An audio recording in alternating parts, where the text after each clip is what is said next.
ഏത്തപ്പഴം വല്ലാതെ പഴുത്തു പോയോ? ഇത് വെച്ച് ഹെൽത്തി ആയിട്ടുള്ള ഒരു സ്നാക്ക് തയ്യാറാക്കിയാലോ? അല്പം ചിരകിയ തേങ്ങയും കുറച്ച് ശർക്കരയും കൂടെ കരുതി വെച്ചോളൂ. ഒരു കടായിലേക്ക് നെയ്യ് ഒഴിച്ച് കുറച്ച് കശുവണ്ടിപ്പരിപ്പ് വറുത്ത് കോരിയ ശേഷം അതേ നെയ്യിലേക്ക് തന്നെ ഏത്തപ്പഴം നുറുക്കിയതും കൂടെ ചേർത്ത് കൊടുക്കുക. കൂടെ തന്നെ ആ ചിരവിയ തേങ്ങയും കൂടെ ഇട്ട് എല്ലാം കൂടെ നന്നായിട്ട് ഇളക്കി മിക്സ് ചെയ്തോളൂ. ഇനി ആ ശർക്കരയിലേക്ക് കുറച്ച് വെള്ളം ഒഴിച്ച് പാനിയാക്കി ഈ തേങ്ങാക്കൂട്ടിലേക്ക് ഒഴിച്ചു കൊടുക്കുക. എല്ലാം കൂടെ നന്നായിട്ടൊന്നും കൂടെ ഇളക്കിയ ശേഷം അല്പം ഉപ്പും കുറച്ച് ഏലക്കാപ്പൊടിയും കൂടെ ചേർത്ത് ഒന്നും കൂടെ നന്നായിട്ട് ഇളക്കി യോജിപ്പിക്കാം.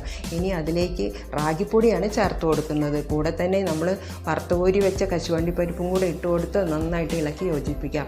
തണുത്ത ശേഷം കൈവച്ച് കുഴച്ചെടുക്കാം.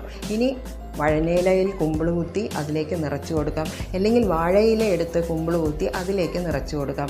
ഇതുപോലെ നല്ല അടകൾ ഉണ്ടാക്കി ആവി കയറ്റി എടുത്തോളൂ. വളരെ രുചികരമായിട്ടുള്ള ഒരു ഹെൽത്തി സ്നാക്കാണ് ഇപ്പോൾ ഇവിടെ തയ്യാറാക്കിയത്. എല്ലാവരും ഇതുപോലെ ഒന്ന് തയ്യാറാക്കി നോക്കണേ.